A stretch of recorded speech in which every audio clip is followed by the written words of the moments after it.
On today's show, what can we take from Anthony Davis's 10.5 games with the Dallas Mavericks so far?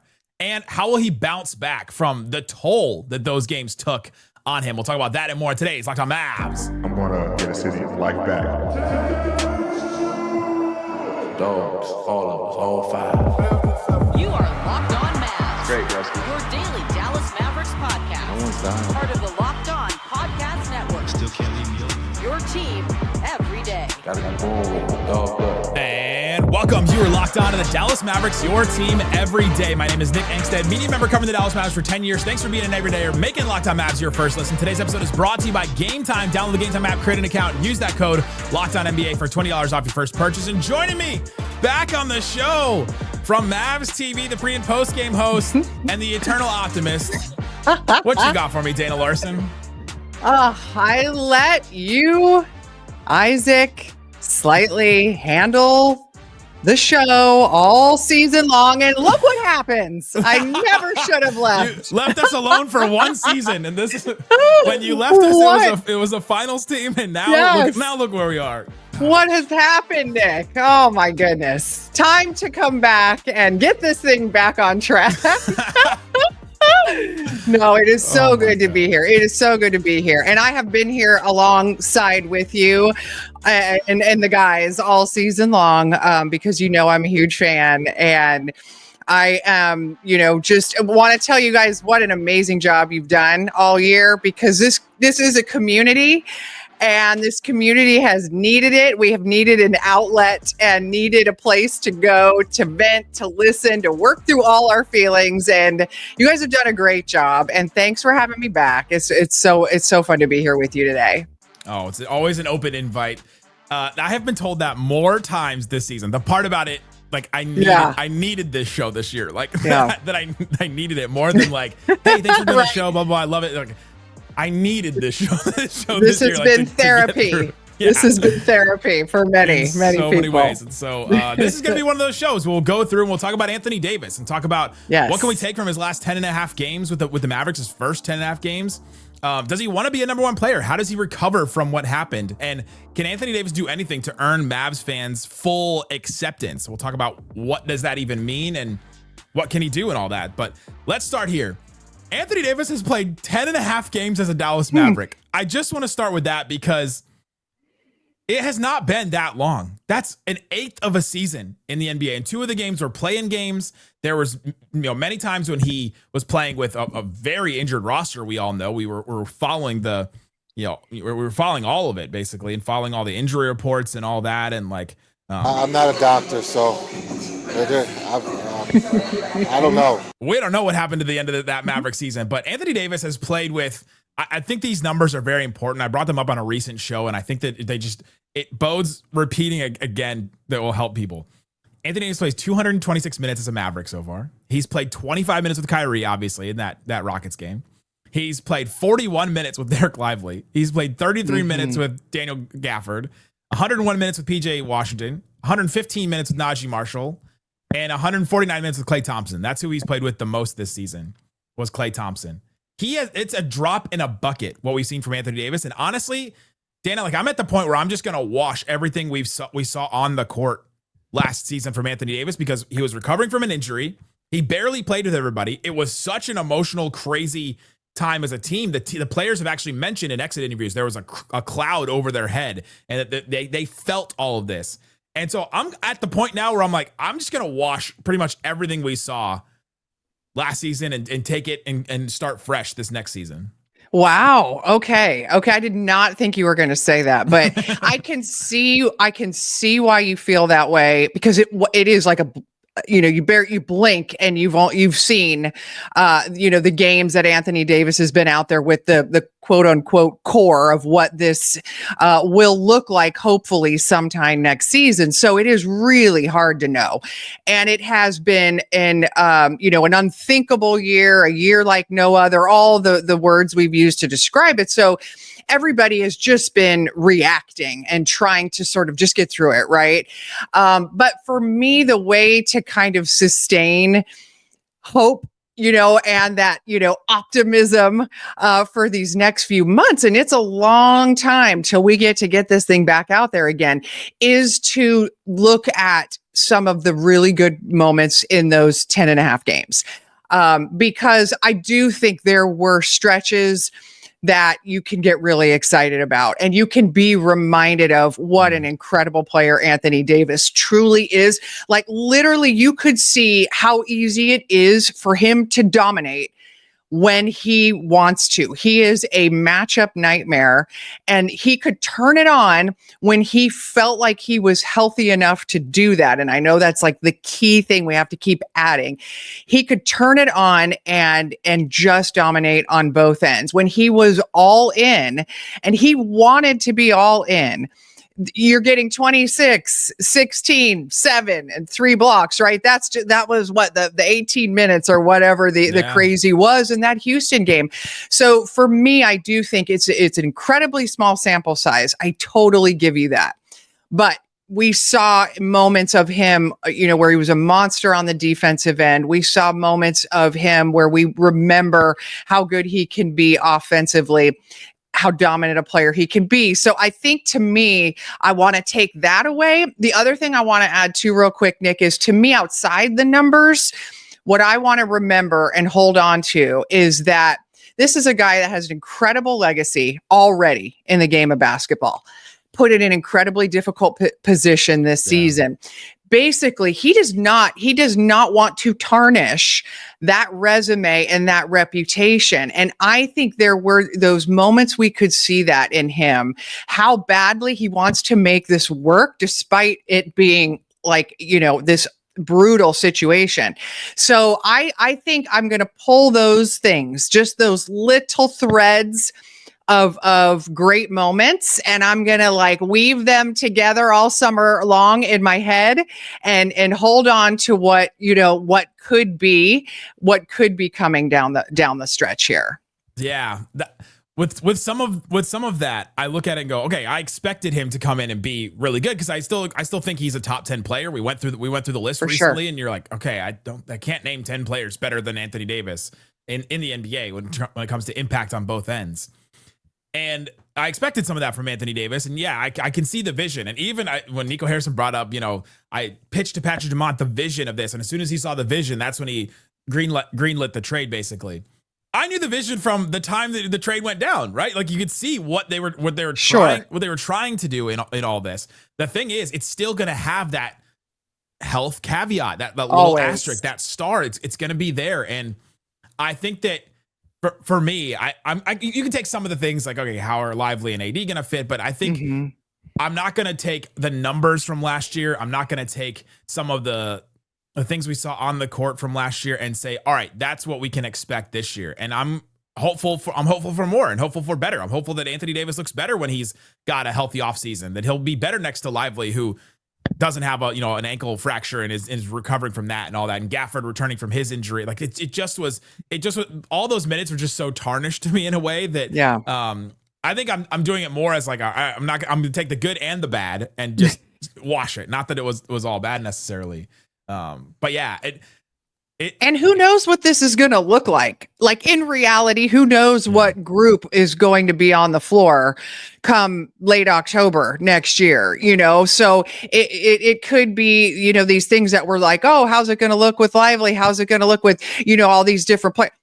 Who knows, right? So there is so much unknown still to come, that, I totally get what you're saying. And I think all we can do, literally all we can do as fans is try to be excited about the moments, that were good, like they were going to work. Yeah, and we did have those moments, and those moments where the expectation became showed up on the floor. The vision showed up on the floor, and you saw how good they could be defensively. That playing game against the Kings, the first game against the Rockets, like, you saw some of those things. The game against the Hawks, there were some really good moments where you go, man, like that's what it's going to look like. And hopefully those moments is what it looks like when Anthony Davis is back at the peak of his powers, being, healthy, having a training camp under him. Like, Nico mentioned in the presser, they didn't practice the whole end of the year. And I don't know, I could probably count on one hand how many practices they actually had after the trade. It was not many. And they were flying by the seat of their pants for the last couple of weeks. You know what I mean? There was just, let's roll this thing out there and see what you can do. And you don't hardly have a point guard. And I mean, it was just, that's just it. It was not like anything like they wanted it to be at that point. They were just trying to pull together whatever they possibly could. And so I take this from the 10.5 games. There were some high moments. There was a lot of low moments, but I think you can wash them and hope for better and more going into next season, because there's a lot of factors that we just mentioned and brought up that could go in the Mavs' favor and in Anthony Davis's favor as the number one on this team. Does he want to be the number one player on this team? How can he recover in a couple ways from the toll of the 10.5 games? Let's talk about all that and more coming up. Today's episode of Locked On Mavs brought to you by Car Guru. Shopping for a car should be exciting, not exhausting, but between the confusing prices, hidden fees, and there's just so many options. If you live in DFW and you've ever driven, down like 35 or 30, there's so many car dealerships just like all over the place. How could you know exactly what you're going to what you're going to get? That's why we love Car Gurus. They help you cut through the noise and show you the best deals with full confidence. Over 4 million listings. Car Guru has more new and used cars than any other major online marketplace in the U.S. They verify dealers, provide real price analysis, give you the tools and data you need to make the right choice without second guessing yourself. I recently bought a car and you just second guessing yourself all the time. Did I make the right choice? Should I have done this? Are you sure that there are no used cars that are the same? Oh, okay, well, the new car, all that. You can trust Car Gurus. Makes it easy to compare vehicles side by side with unbiased deal ratings. They also have price drop alerts so that they can tell you exactly when the perfect car is available at your budget. It's no wonder SimilarWeb estimated traffic data shows Car Guru is the number one most visited car shopping site. Buy or sell your next car today with Car Gurus at CarGurus, CarGurus.com. Go to CarGurus.com to make sure your big deal is the best deal. CarGurus.com.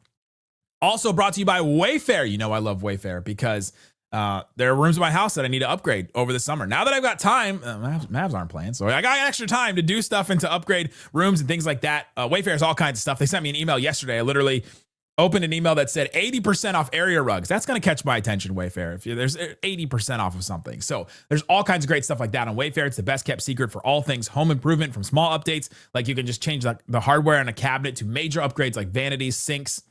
A sink. I can't.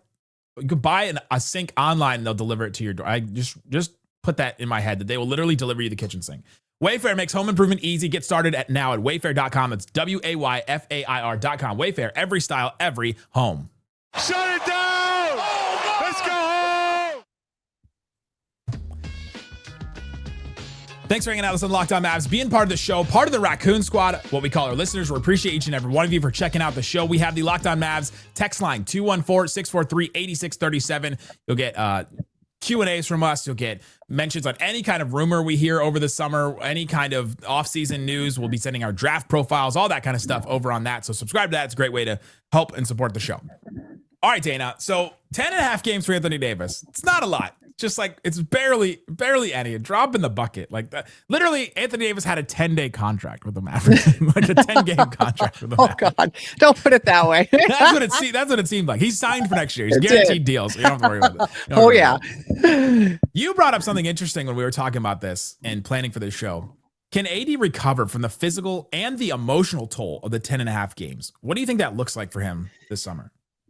You know, immediately we all just want him to be healthy, right? Because on the physical side of it, and we heard from Nico Harrison that doesn't sound like he's going to need surgery on that adductor injury. So, I mean, you feel really good about that he's going to have plenty of time to get that right, because in the moments, and he even talked about it, how he was tentative at times in coming back. And you could see the difference when he finally said he just flipped that switch. I got to go play. I got to just go leave it all out there. And then he was a different kind of a player. So to get the body right, to have a good long off season, come into training camp, as you mentioned, 100%. I mean, that's everything. But to me, the other thing I've thought about so much is what the toll this trade and the fallout from it must have taken on him mentally. And, we didn't talk about that a whole lot. Obviously, there's a ton of focus on how this affected Luka and how this affected the Mavs fan base. But can you imagine what, Anthony Davis has been trying to cope with as he has gone through this situation? Landing in the middle of something that was total chaos and super negative. And yet it was really all because Nico loves him so much, thinks of him so highly as a player, like, we want you so badly. But so sorry, you're going to get here and everyone's going to be like mad at you for it, And so to deal with that, and he has handled it really beautifully, I thought. Yeah. I think how he's going to process that over these next couple of months is going to be really interesting to me. And I saw a difference in him too. Like when I first had a chance to do an interview with him, and he was injured at the time, but Kyrie was still playing. There was a bounce in his step because he was excited about the idea of playing with Kyrie and the possibilities of this team, like we all were trying to wrap our minds around. The second Kyrie got hurt, and it became quite clear that this was going to land all on his shoulders. 32 years old, 12 years in the league, a ton of mileage. I think that's a weight to carry, and I'm super interested to see how he's going to process that and try to deal with that as he comes back to Dallas in the fall. Yeah, and you had the weight of the decision of coming back too, because he could have just said, you know what, I'm going to shut it down. And the Mavericks, right? There are rumors, there's a lot of reporting. The Mavericks wanted him to shut it down and just say, hey, let's just end this. But Anthony Davis wanted to come back and wanted to play, and so he did take on that role, and he didn't have to do that. And I think that I said it at the time, I'll say it again. I think that's respectable and commendable, especially as a guy that you're going to trust as the team that you're building around. That Nico wants to build around Anthony Davis and Kyrie. And if that's the way that Anthony Davis is going to work, and we know Kyrie has worked that way and has come back through injuries and has worked through a lot of things in the past, that's great for your number one player. You love that in your number one player. And so now he's got to recover from the physical toll, and I think that will help change him a lot. He was on a minutes restriction until like the very last couple games of the season. He played 37 minutes in that last game, and that was the first time it was over 33 minutes like in a game for the whole season. Right. He was on a 28-minute minutes restriction for a long time, and I thought it may go into the play-in game that the minutes restriction would carry over, because we just didn't hear that it had been lifted at any point. And so he's recovering from that, and then, like you said, the emotional toll. But it does sound like he's ready to step up into that role and take that on, because he did take it on this last year. And I think, and he did, and I'm excited to see him, to do that, because we saw him go to LA and he's sharing that with LeBron James. Yeah. So, I mean, you've got someone who is very used to, carrying all of the media attention and, the production that you need to have on the court. You're just really happy to have that as your running mate, right? That is totally gone. Kyrie would have taken a lot of the heat off of him now. And now he is really going to have to deal with answering all the questions, being the guy on the offensive end, being the guy on the defensive end, keeping this group together, somehow embracing the fans, getting the fans to come along with him. I mean, this is a moment like no other in his career, or probably anybody's, quite honestly. Yeah. To find a way to make it work, and to have not just make it work, but to make it be, championship caliber. It's really, really a lot. And good for him if he's ready to do that. I think he would have enjoyed having Kyrie there, really. For the entirety of it, because this is a lot to ask of one person. And we saw the reaction in game from the Bucks players when Damian Lillard went down. And if you saw the mic'd up segment of Bobby Portis, going, get your head up, let's go, keep your head up 34, like going to Giannis and to everybody. Like you see how a team reacts to an injury like that, and we saw that in real time in that playoff game recently. And I saw that part was fascinating, being able to hear inside like what, a player that was trying to lift up the spirits of that whole team. The Mavs went through that exact same thing when Kyrie went down, and then AD came back, and then they were without a star for so many games. It felt like so many games they were without a star. Right. It felt like we were just waiting and waiting because there was like 20 games in between when Kyrie went down and then AD came back. And so this team had to recover from that and had to be lifted up from that. And I think Anthony Davis's return helped the team get lifted back into that moment. And so, yeah, now he's going to have to carry that into next season because Kyrie won't start the season. And I think that they need to find a way to stop feeling like they're cursed. Like they've got to have a different kind of a perspective on it, which I think time is the only thing that can do that, time and space and for them to start fresh, because it was just too much. It was a tsunami of things coming at them endlessly. And I really think that for them to come in and not just have that feeling of the dark cloud, we heard him talk about it, the dark cloud hanging over them, have that lifted. To have the light at the end of the tunnel in front of them is going to be a huge help. Can Anthony Davis earn Mavericks fans' acceptance? Does he have it already? And it just looks different than what we've come to know for a Mavs star. Let's talk about that and more. Today's episode of Locked On Mavs brought to you by Game Time. Download the Game Time app, create an account, and use that code LOCKEDONNBA. Oh, Game Time. Game Time. I love you, but you can't start an ad with, there's nothing like the atmosphere of an NBA playoff game. We know. There was a lot of them here last year. Not many now, but there is nothing like the atmosphere of a NHL playoff game as well. The Stars are electric right now. I was watching that game last night while I was watching the NBA games. 6 goals from the Stars. You can go to Stars games and all kinds of other playoff games and all kinds of other, Rangers games if you want to, and all that stuff using Game Time with their last minute deals. You can save up to 60%. The prices actually go down as tip off or first drop of the puck gets closer. The last minute tickets you can get, they also have all in pricing, means no surprise fees at checkout. I love that about Game Time. What you see is what you get. Take the guesswork out of buying tickets with Game Time. Download the Game Time app, create an account, use the code LOCKEDONNBA for $20 off your first purchase. Terms apply. Again, create an account, redeem the code LOCKEDONNBA for $20 off. Download Game Time today. Last minute tickets, lowest prices guaranteed. Shut it down! Let's go home! All right, Dana. Mavs fans' acceptance. It's a fascinating topic right now, because what does acceptance actually mean from fans? I think from what I've seen and heard, and I don't know, besides maybe like ticket broker or like the Mavs ticket office, and there are some others. I think I may talk to more Mavs fans than maybe anybody. And from what I heard about Anthony Davis, there was acceptance from fans. It's not like, oh, we hate this guy, can't believe that this guy is here, don't want to be around him, can't support him, can't be behind him, don't think he's a good player. I don't think I heard that from maybe 1% of the Mavs fans I've talked to at games or online or anything.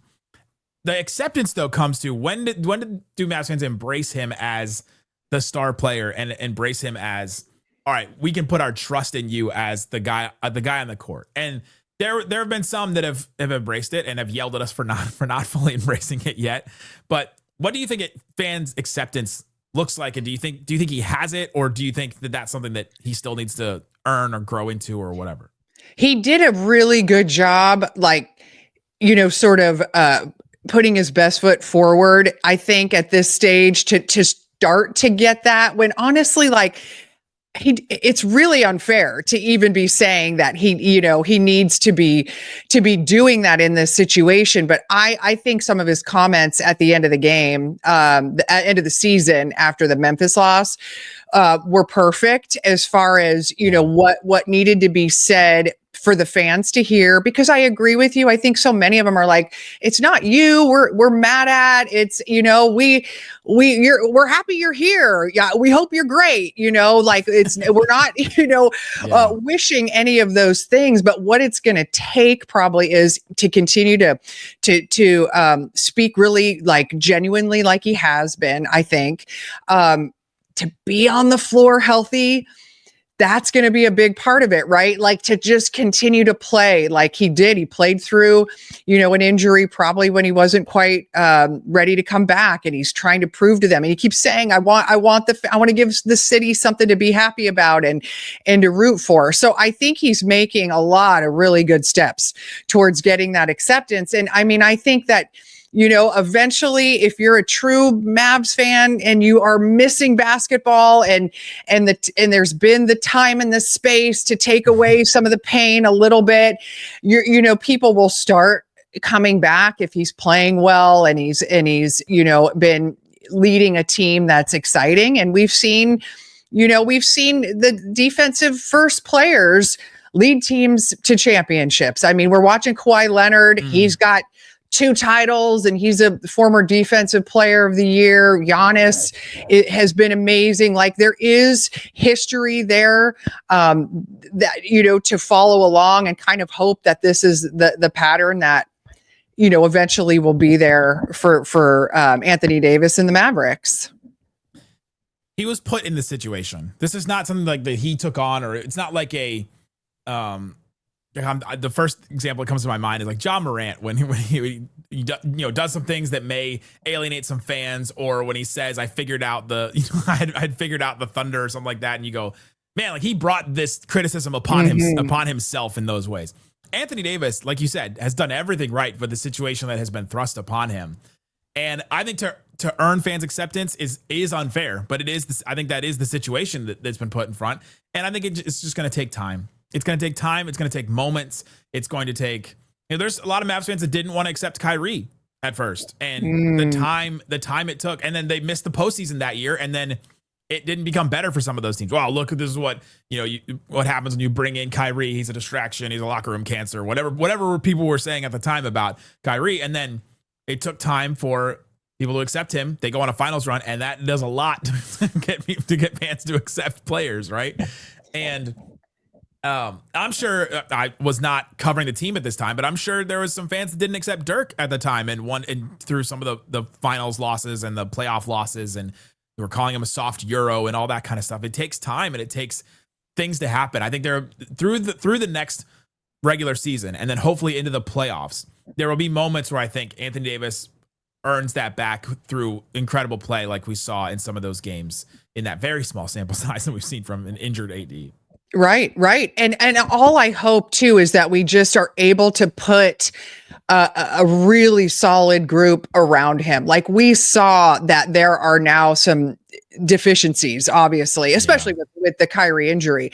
If they can, really help in the playmaking side of things, really bolster the point guard depth. If they can find 3-point shooters, like there needs to be a good, just like we spent years building a team around Luka, right? That was going to work for him. The focus now needs to be giving Anthony Davis a chance to succeed here too. And you have to have more pieces around him. Yes, he is going to carry the load, but like what I really want to see is I want to see them get, 3-point shooting. I want to see them get more depth at the point guard position to help him out, like help put him in a position to succeed for me. Help give us a chance to see the 2 big lineup work, right? But you can't do that if Anthony Davis is bringing up the ball and he's handling the ball as well or whatever. You know what I mean? Like, so for this so that's what I'm asking. And here I'm getting all wound up about it already. Hang it. It's just that, it takes time, right? And we are going to be patient now because we want this to move in a positive direction. But that's what I'm really interested to look for this off season is how are we going to make this work?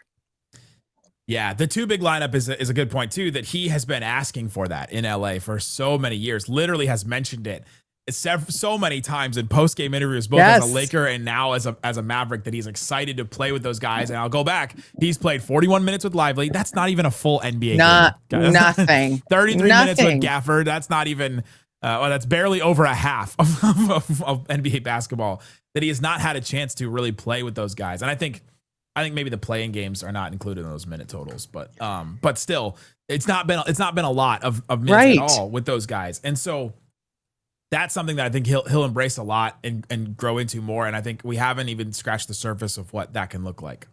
Not even close to it.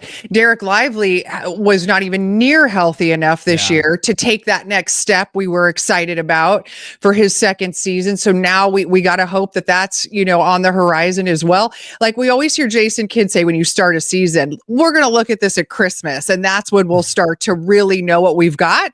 Well, we wouldn't even be at Thanksgiving yet. I mean, in terms of 10 games in, or the minutes, we wouldn't even be at Halloween if you're looking at Lively and Anthony Davis and the amount of time they ended up playing together.